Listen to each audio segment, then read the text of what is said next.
Welcome to Let's Chat with Julie Lewin and the Trauma Talk series, where together we'll navigate the depths of the impact trauma has on our lives and collective well-being, shining a light on resilience, healing, and the transformative power of doing the inner work.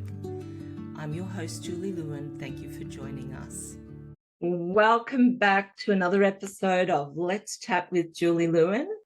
And today I have a really special guest, Di Somerville. And I cannot wait to deep dive into this chat. But let me tell you a little bit about Di to start. Di has a background in health and she has trained in EFT. She is a business and life coach and she does clearings. And how that all came about was because she needed it for her own personal development. And the traditional methods weren't helping. So she went and learned this and helped herself. So why don't we jump in? And today we're going to actually talk about the carer's role and how trauma and stress actually can be generated, but it's about witnessing vicariously other people's trauma and being the carer and supporter of that as well. So why don't you just tell us a little bit, Di, and then we'll get in and have a good conversation. Thank you, Julie, and really thank you from the bottom of my heart for opening up this platform for carers. They're often a completely overlooked section of our society. Our recent census in Australia 11.8% of Australians identify as unpaid carers. Oh, wow. So, and when I say identify, there are so many people who don't identify themselves as a carer, yet they are. And although I mentioned about life coaching and things like that, I do work full time in a employment role. Yes. And my team leader was having a chat to me in our performance review, and performance reviews for me are not about performance, it's about well-being, and because they know that I am a carer. And we were just having a chat, and she said to me, I was in the hospital the other day and they gave me a colouring in book and some pencils, and they said, you're a carer, you need to get some time for yourself. And she said, yeah. Oh my goodness, that actually just went through me. Yeah. I think, oh my goodness, I think it's the fact that Di, somebody recognized that you needed time. Yeah, it wasn't actually me, it was her. She needed time. Like she hadn't identified herself as a carer. Know where that all came from. Yeah, I think it's the acknowledgement that so many people don't identify themselves and put themselves in that caring position and completely bypass them as a being. And they step up and they do the right thing. And it's the people who have that soul energy that can do it are the ones who are attracted to it. And so that 11.8% of the Australians in our census, they're the ones who identify as being unpaid carers. Like the amount of people who are not identifying is enormous. About 3 million people. Mm-hmm. Yeah. Wow. And that's why I'm really grateful that you're opening this platform up. Yeah. And that's why I want to help people identify, one, if they are a carer, two, to identify what vicarious trauma is. I really want to know about that. Yeah. And what the main things I see in carers, and that it's through primarily lived experience, but also that I now see in other people who are caring, is that they have vicarious trauma. Yeah. They have carer burnout. Yeah. And they have empathy fatigue. Yeah. And you know what? I think when I started crying just before my husband and I, we cared for my mum for 4 years before she died. And I actually haven't cried since she died. Oh, Julie. Oh, bless. Yeah. Yeah. It's that identification of everything you did and the trauma that was there through that. You know? Oh. It's at the end. Oh, wow. At the end, I sat in the car. I'd taken her to hospital by ambulance 8 times. And at the end, I sat in the car and I just said, God, I can't do this anymore. Right. And so I actually consciously withdrew my energy, and she passed within 2 weeks. Yeah. And I think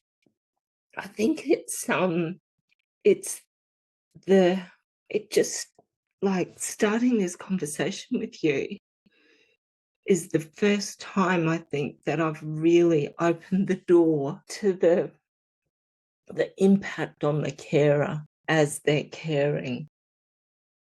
And I haven't actually thought about that Yeah. since. Yeah. So, It's wow, enormous. it is. It I didn't is. even know that that was all in there. I really didn't. So how amazing would it be if we could just get the message out to people that you are a carer? Mm, Identify, look at what's happening, yeah, and get some skill sets. yeah. Because I look at, living a life as a carer, Mm, it's really engulfing. yes, So much comes in yeah, on top of you, yeah, and you have enormous priorities in yes. your life. And everybody says you've got to put the oxygen mask on, you've got to be number one, and this and that. Mm, But when you don't know if you're going to find someone on the floor when you walk in from work, I know. you don't know, you become hyper vigilant Yeah. about every noise, Mm-hmm. about every cough, every single thing. It is this energy that just is out there by someone saying to me, you know what, you need to go and do that. That's when my empathy fatigue kicks in. Mm, And I just go, seriously, you've got no idea. Like, yeah. no. And this So, is, okay. So, what is the best thing that somebody could say to you as a carer? What is the best thing? I don't know that there's a thing that they could say to me, but they're things that they can do. What can they do? What would So be? what I find with carers is they are often left out Mm, because they were invited out to lunch one time and they couldn't make it because they yeah, were doing it. This will make me get upset now because yeah, it's to the core. They yeah, couldn't make the lunch, or they couldn't make the work dinner, or they couldn't make the Christmas party because they didn't have anybody there yeah, to support. yeah. They didn't, or that person had, especially people who are dealing with acquired brain injuries and mental Mm, health. mm, Often, if you decide to go and do something, it will trigger them to become yes. very insecure, and their behavior will change. Mm, This is not this is a this is like a biological thing inside of their whatever their condition might be, whether it's yeah, dementia or something like that. So those will be the triggers, and often people will be left out because one or two times they couldn't do it. yeah, So people just assume, they're hard work, yeah, they're not interested, all those sorts of things. And one of the most important things I will say is, if you are a carer, is to be connected. yes, Stay connected, yes, yeah. and have outside of that primary care of Mm, whoever is in your home network. yeah, And I think about, and I often, as I've gotten older, I reflect on my mum's life. yeah, And although she wasn't a carer, um, she was part of the mustard gas testings in World War II. Oh my goodness. So she had a lot of stuff. Obviously, she was dealing vicarious trauma she was dealing Yeah. with Yeah. because of what she saw and Mm. experienced during that. And I look at how she maintained her mental health Yeah. during her life, and it was things like she had hobbies. Yeah. So she crocheted or sewed, Yeah. but she also had community. I remember no mobile phones, no Apple Yeah. tags, no all these things, no family 360 to check. There was a lady who didn't have children down the road that would ring mum and say, the boys have just walked past. So mum knew they were on their way home. Right. There was community. Yes. And I genuinely feel that we are lacking that, and carers are lacking that Yeah. deeply Yeah. because they Yeah. are excluded. Yeah. And you know what? I have a friend who is a carer, and um she's been on my mind the last couple of weeks. And so I sent her a text last night. And I said, "How you going?" And I Beautiful. said, "Can you chat?" And she said, "Yes." So we had a really lovely chat. And I realized that as the person outside, I actually need to reach in because there's always going to be something for her to be doing. And if I reach in, then she can make a decision then whether she can chat or not. And Mm-hmm. it was just wonderful to Yeah. have that connection. I'd been thinking it. And she said, "Julie, I've been thinking of you as well." And I was Oh, thinking, oh, I'll do that when I find a spot. And so yeah. we both were connecting telepathy, but we weren't making the time.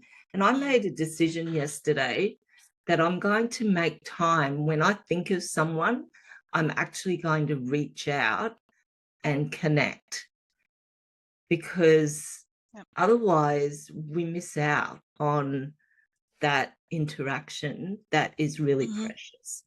Yeah, it is. Yeah. It's so precious. And I also want to say that a lot of the time people will disconnect because reality is too hard for them to deal with the Yeah. carer. Yeah. Yeah.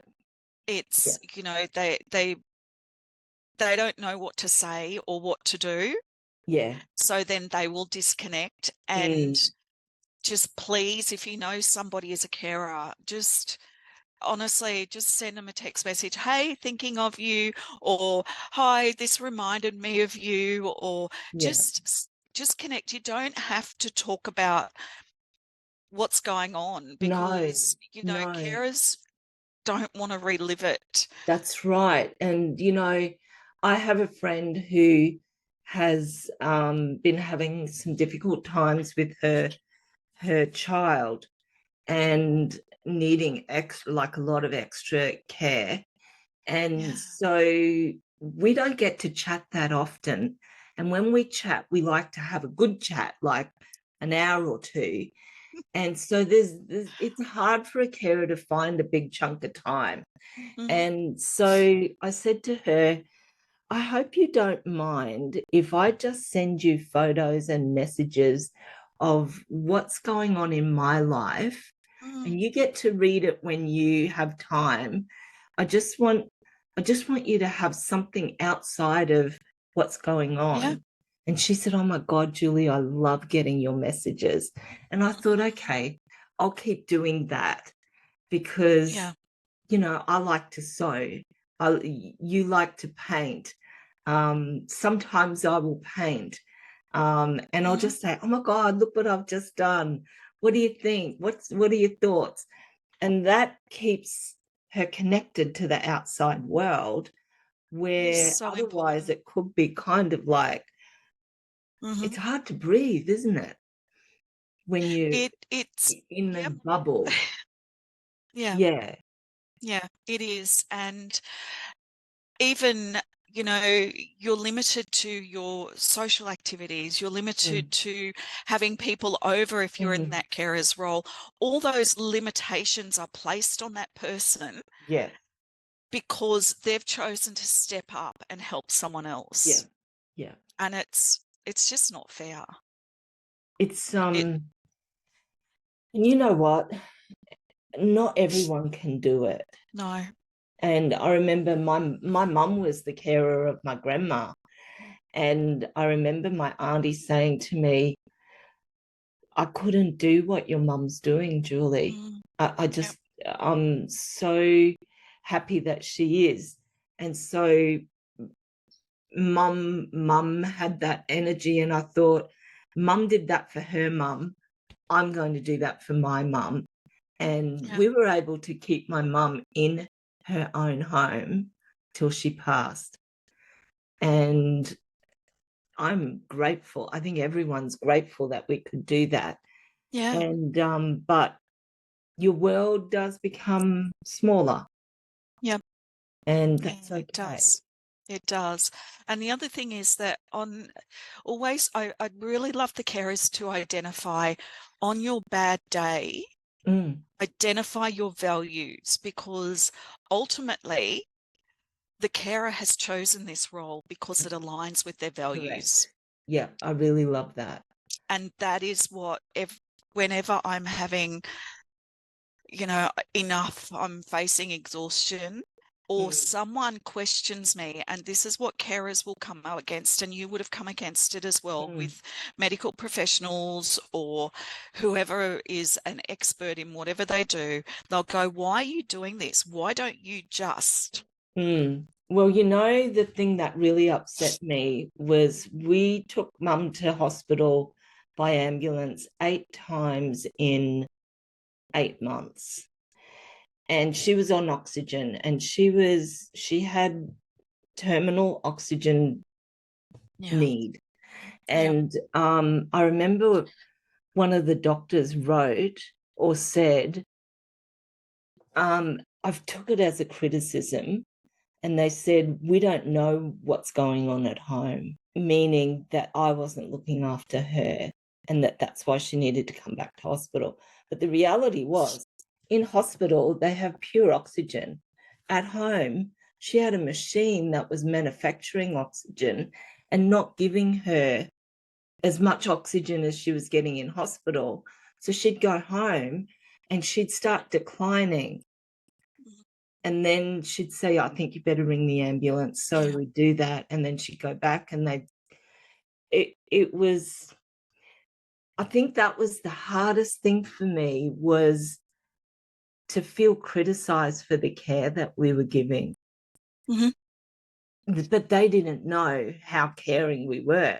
That's right. All they saw was that she kept ending up at hospital. Yeah, they're looking at the stats. Yeah. They're not looking at what the energy behind it, the values behind it, the experience that your mum is having for those other 3 weeks at home before she's at a point to go back to hospital. They're not identifying that. And you know, Julie, I would dare say that if your mum had to stay in hospital, she would have passed a lot earlier than she did. Yeah. Because there's a completely different energy in a hospital. Having nursed for you know, good 12 years. Yeah, there's a different energy.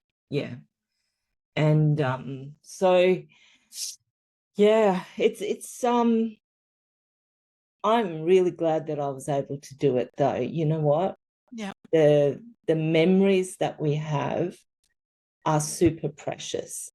And I want to talk about a memory because you posted a photo of a painting that you did of a bird. And I went, oh my goodness, that's so beautiful. And you wrote back and said it's a willy wagtail. And I said, Di, what you don't know is that before my mum died, one of my friends said, Julie, you have to ask her what she's coming back as. And it took me 2 weeks to ask her. I just didn't think I could have that conversation. But she looked around, and she had willy wagtails in her backyard. And she looked around and she went, you know what? I'm going to be coming back as a willy wagtail. And I thought, oh my God, she took that question so well Mm. that, and I was afraid to ask it for 2 weeks. And do you know what? I have to share, and I don't know if I said this. She died at 5:30 on the Saturday PM. And we were in the room. So we were incredibly blessed that we were there when she passed. And then the next morning, I said, I'm just gonna go back to the house. I have to go back to her house. And I pulled into her driveway, and a willy wagtail was sitting on the fence post.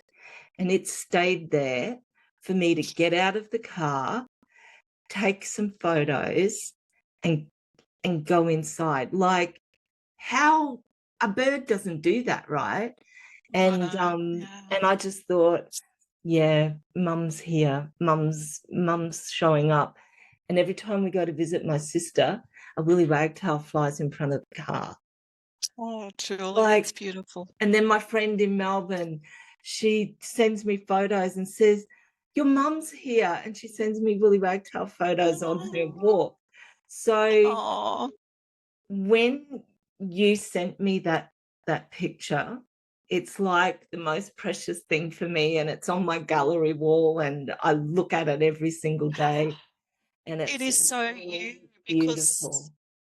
it's got the bird, it's got that sunshine behind it, but it's also got stitching It because you do does. all your stitching. And I when you said do. that, I went, oh, this is Julie. I know. And so what really touched me is that you made something that came out of you, Mhm. and then you shared it, you gifted it. Mm. And that gift is one of the most precious things. It was unexpected. And I think that people who give a lot, they don't receive a lot. And when they do Yeah. receive, it's really special. And I think as people listening to this, if you know a carer, give them a gift that's not for a reason, just because. Does that make sense? It does. And it's interesting you say that, Julie, because it's part of what I am endeavoring to create. Mm, I, you know, what this is my big picture for the next 10 years, and this is what that like this is my big dream. yeah.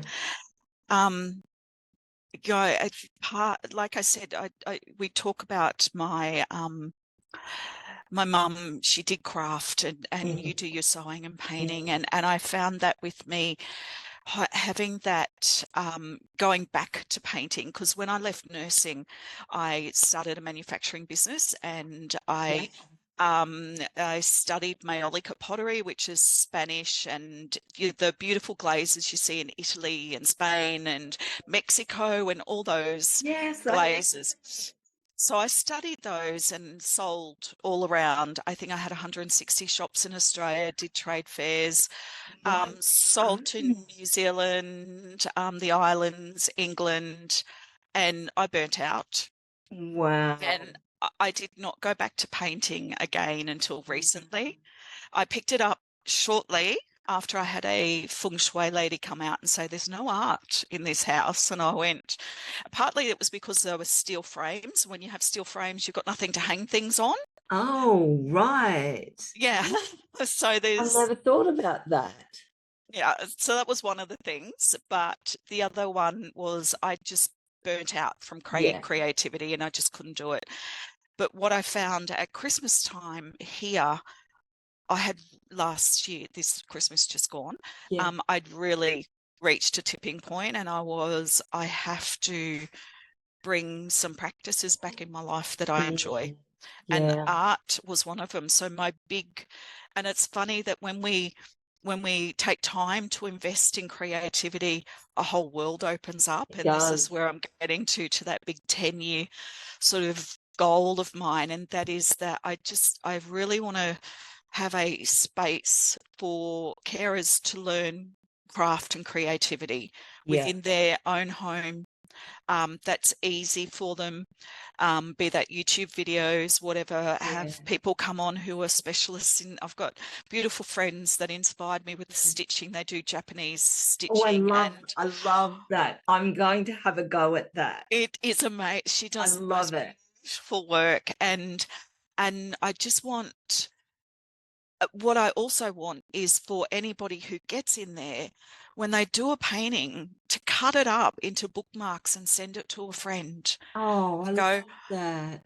You know, the meal I had at your place last time was so delicious, and these are the colors that were in that ratatouille or something. You know, this is for your cookbook to save it on your favorite page and remember the meal we had.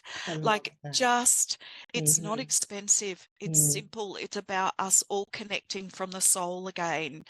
And that is what has birthed out of bringing creativity back into my life. And you know what, Di? The act of doing something with our fingers that is connected to a sacred space within us, and that's it. It actually is the path and the doorway to a quieter space. And we're not thinking about all the things that we have to do. We're thinking about, what am I going to do next? What next? What if I do this? What if I do that? And it's that, what if I do something different? What will that look like? What will that feel like? I know when I call it being on the bottom of the valley floor, and you just you've got no energy for anyone or for yourself. And there could be a sadness or just an exhaustion. Those times, and I've had many, many of those times, what I would do is collage art. I'm actually going to, I've got one on the wall here, and I don't think I've shared with anyone that I do this. Oh, Julie, that's pretty. I know. Oh, I know. Look at that. So, you know, thank you. all I did, look, that's just happiness. I know. And I had a dream about doing that. Yeah. And so I remembered the dream, and I just got magazines and I just ripped everything by hand. I didn't use scissors. And you know, when you rip by hand, you're accessing a different part of your brain to if you cut with scissors. And so whenever I'm on the valley floor and like it's a really challenging place, I get the magazines out and I just start ripping, and then I design. And that's one of the activities that we did on our retreats. Beautiful. And everyone said, beautiful. Amazing. And they've gone away and they use it as well. But I would encourage people. I just used a Uhu glue stick, like one of these. That's it. Big plug there for Uhu. But I used this to glue, and then I frame it. Yeah. And it's amazing how good things look in a frame. Do you know what? I found that frame at Lifeline for $10 or $5 or something. And I just stuck the pictures over the original art. I mean, I'm sorry about that, whoever that artist was. And it looks amazing.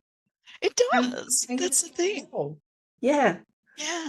So doing thank you for sharing that. With our hands is one of the things that can help carers to kind of let the world go for a bit.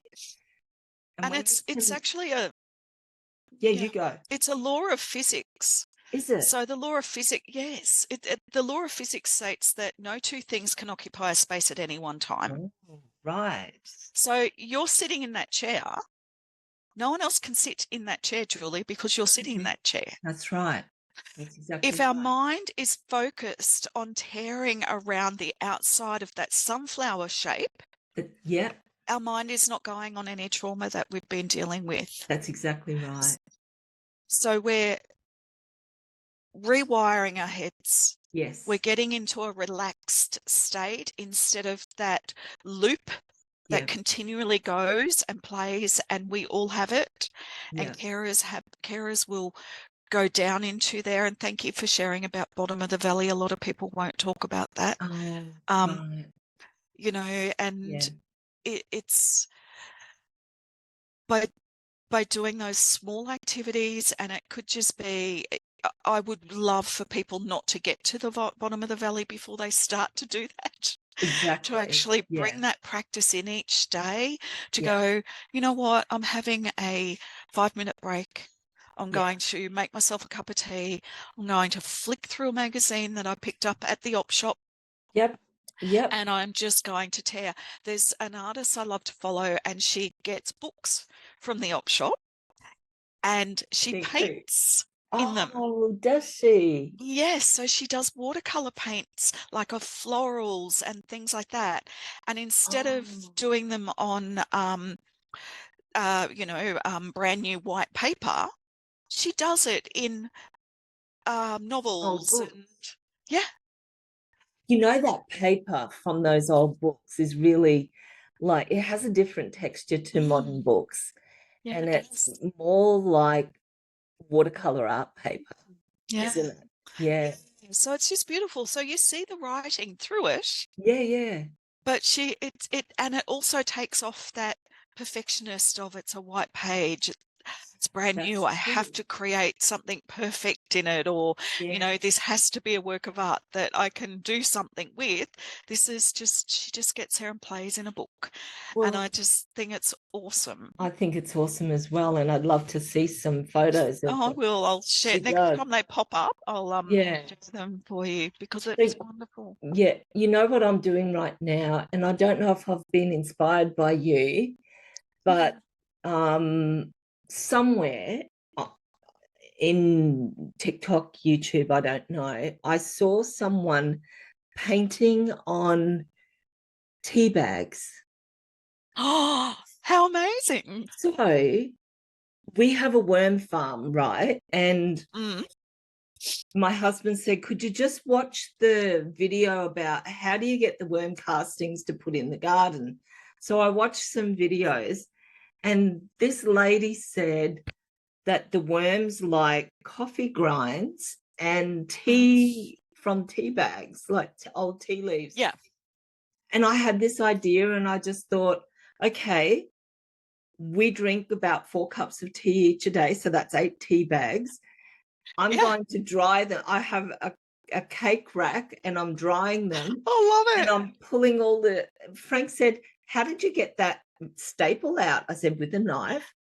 And he went, okay, very carefully. So I had a whole stack of dry tea bags that one day I'm going to do some painting on. Do you know they'll make the best collage, Julie, because they're transparent and you Yeah. can layer it. Oh, yeah. So Oh, awesome. do I know what I'm going to do? See, this is how I look after me, Yeah. because I give a lot out, but I have to give to me as well.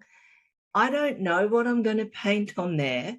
All I know is that the worms want the tea and I want the paper. So I'm making a mess on my bench with tea bags everywhere. But when I walk past it, you know, my nervous system settles, and I go, yeah, that's a project I'm working on for me. And I can feel my nervous system just relax, because I know that I'm doing something for me. And as carers, if people can have a little project that they're working on just for them, it's not going to necessarily be shown to the world, but No. you're giving your attention to something that's for you. So it's almost like you're giving your attention back to yourself, and you're filling your reservoir. And we need to fill our energy reservoir. We do. And we just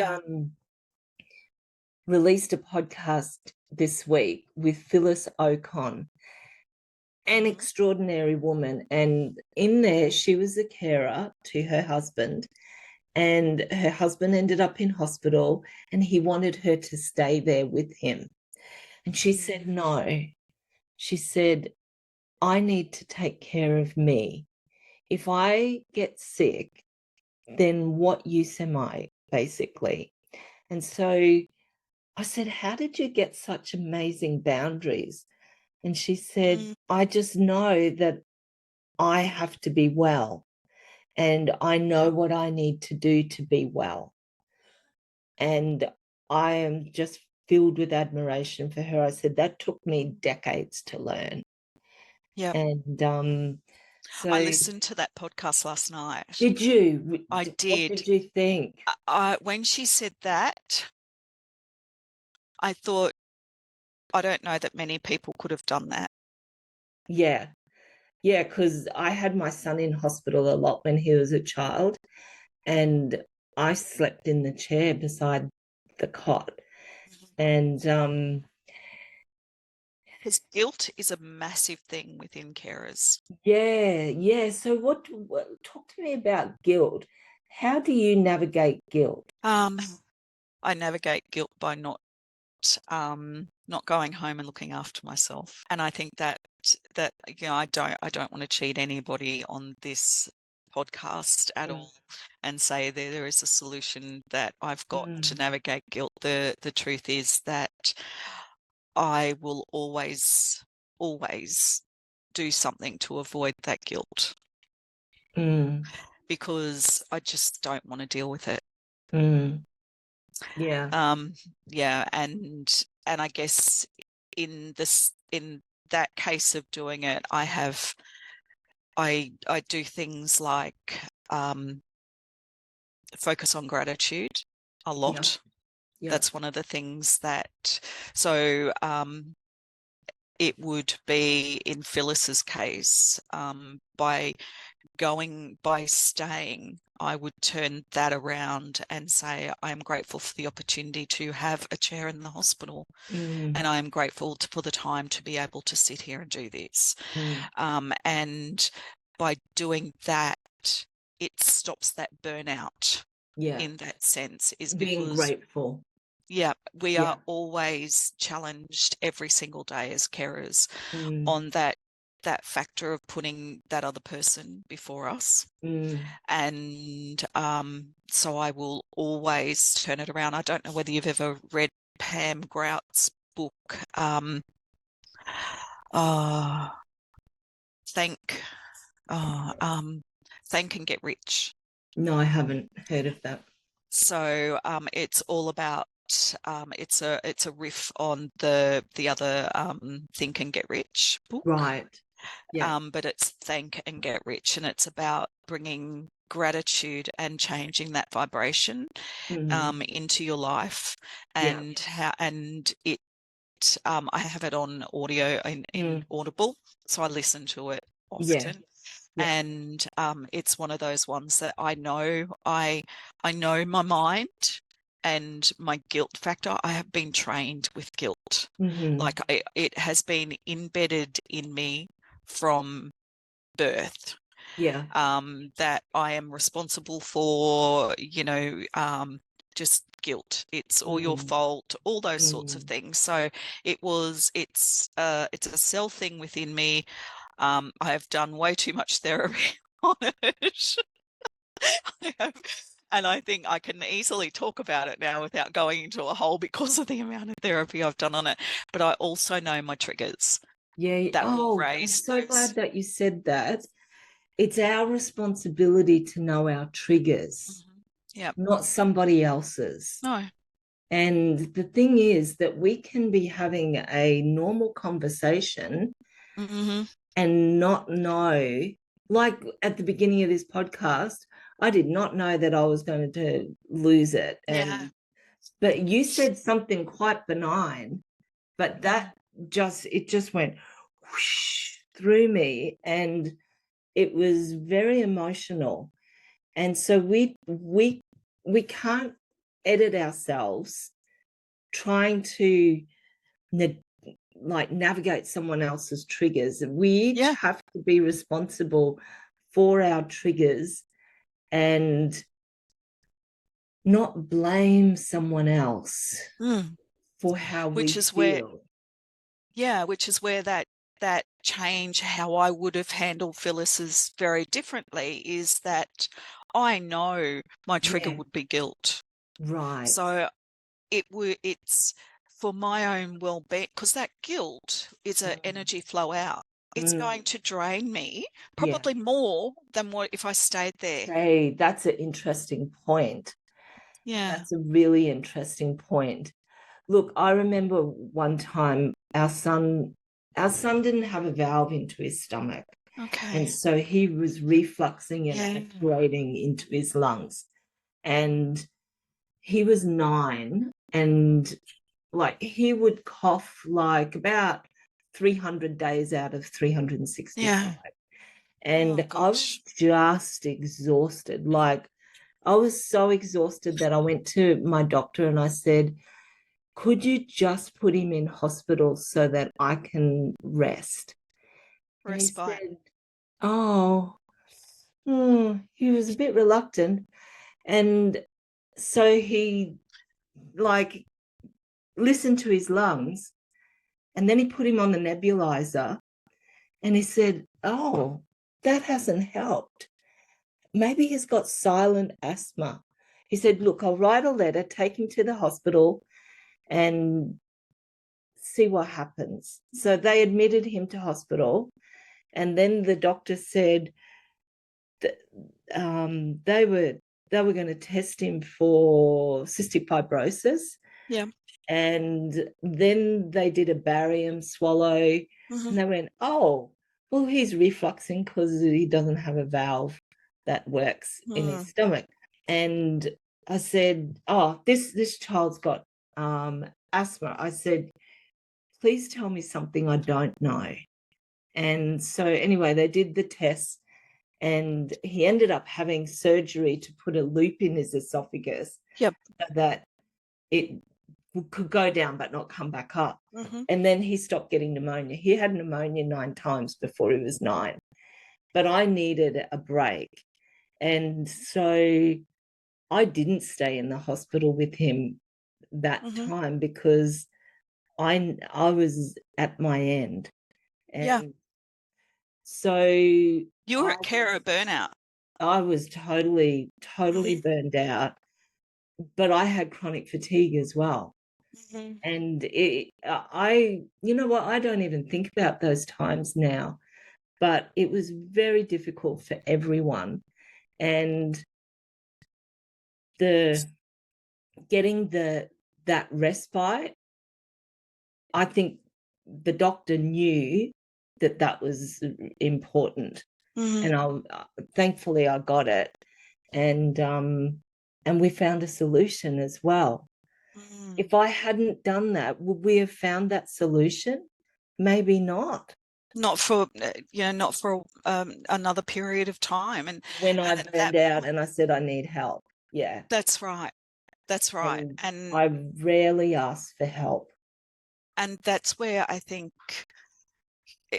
and Julia, we've chatted about this before, and that is that when it is somebody else's issue, the carer often feels they can't communicate about it because it is not their body. Yeah. It is somebody else's body. It is somebody else's personal health issue. So they don't always reach out and ask for help because they don't want to have to explain that other person's personal issue, journey, which is and that's challenging, and that's hard for the carer because they don't feel they have the right to justify what they're going through. Yeah, it's kind of like a hidden part of society, isn't it? It is, and it's a part of society that we are keeping this country going. Imagine if the government had to pay for all the care that we're giving. I know as a fact that if the person I care for goes into care, it is a $450,000 a year additional cost to the government Wow. because Yeah. I actually have funding for that, and I'm choosing for that not to happen. Yeah. And Yeah. that's literally what carers are saving the government every single day. Yeah. Yeah. And Yeah. you know, we don't ask for much. We just really want people to connect with us, to keep us in mind, to reach Yeah. out. Yeah. And compassion. Mm-hmm. Yeah. Compassion goes a long way. And the thing is that as a carer, we don't want to talk about our situation. We want to actually have some normalcy Mm-hmm. in our world that's away from the situation. Mm. And if people listening today can help someone experience something joyful, Mm. or, and I'm going to put in quotes, normal, because what's normal, but something outside of their caring environment, that's Mm. like winning lotto. That Yeah, experience is priceless. And yeah. if everyone could do that with Mm-hmm. compassion, how And much? if the carers can identify within themselves what joy is, Yeah. and it's a really hard thing when you've been so focused on somebody else. And one of the things that when I was going through a burnout period with Mm, my parents in mm, caring, I remember I was getting some coaching done, which is why I then went and studied coaching. mhm. And I remember my coach at the time said to me, you know, what makes you happy? Yeah, And that's a tough question, that's so isn't it? hard to Yeah, identify. yeah. And then you know, God bless her, didn't ever allow me to get away without squirming in the chair and actually finding the truth. And eventually I came down to when I was a child, I used to love being on my swing.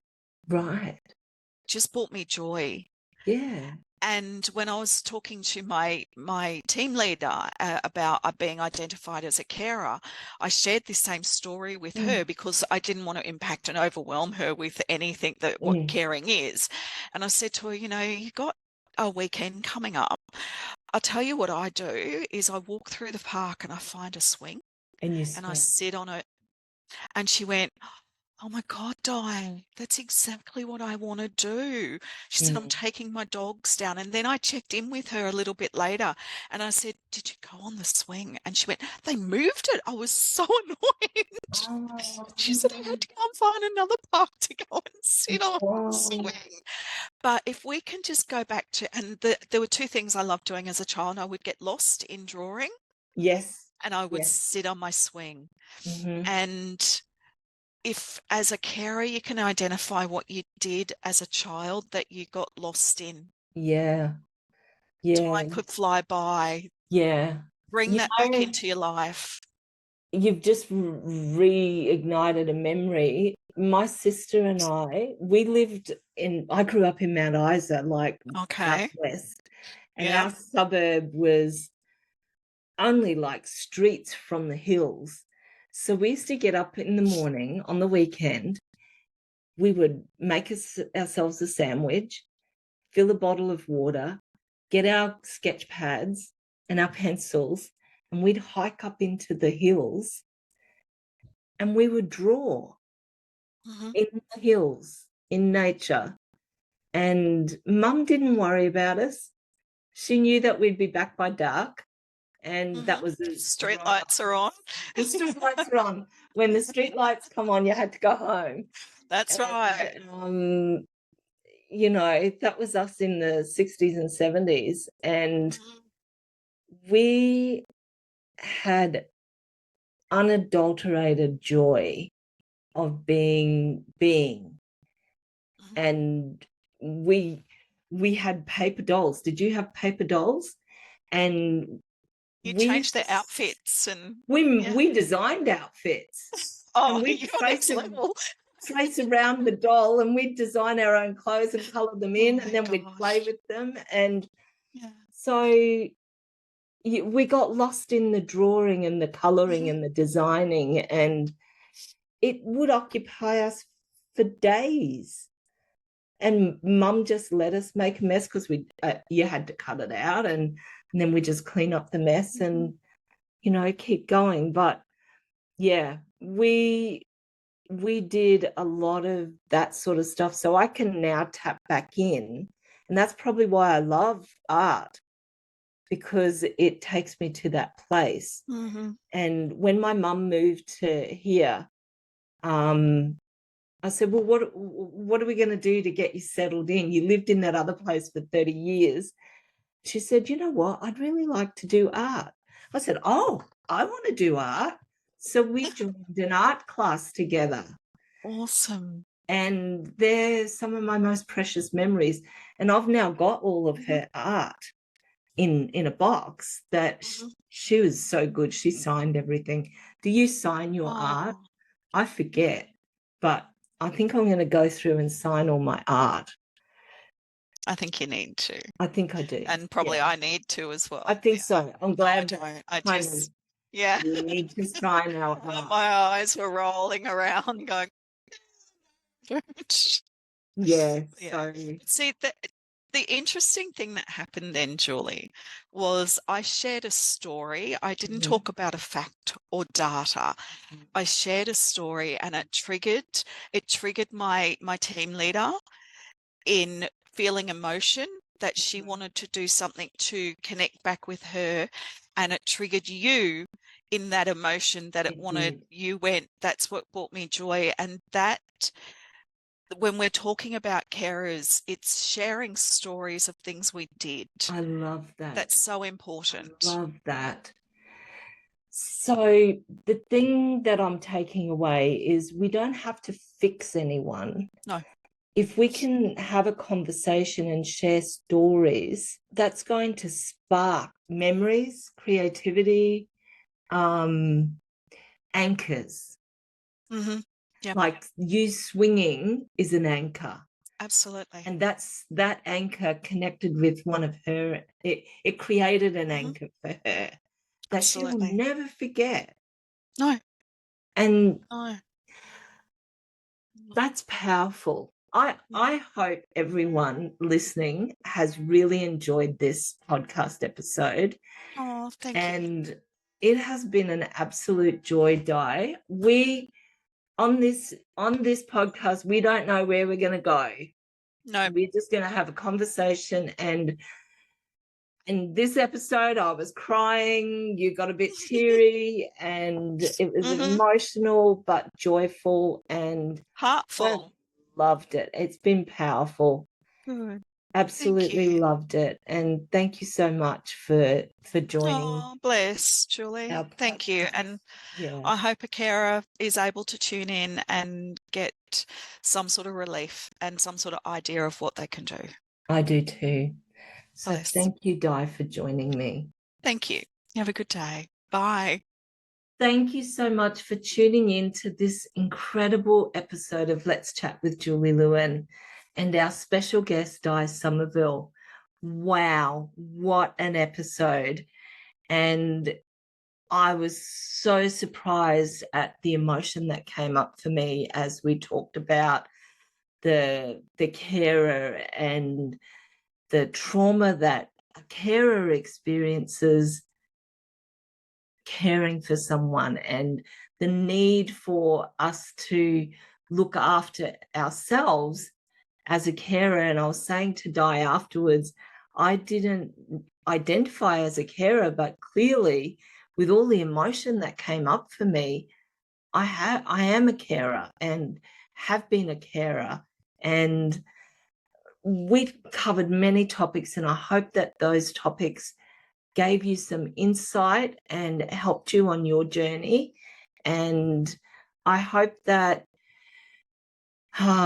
if you enjoyed the episode, that you will like and follow our podcast wherever you listen, so that it can get into the hands of those who need it most. Share it with people that you think would really benefit from listening to the chat that Di and I had. And, your insights will shape the way that this podcast grows. So if you know of a topic that you want to hear us talk about, please share that with us. And if you know someone who you think would be a good fit for our podcast, also please let us know. And thank you for listening. And remember, the journey of self-growth and self-discovery is an ongoing process beyond the airwaves. Until next time, may you find peace, courage, and magic on your own unique path. See you. Bye.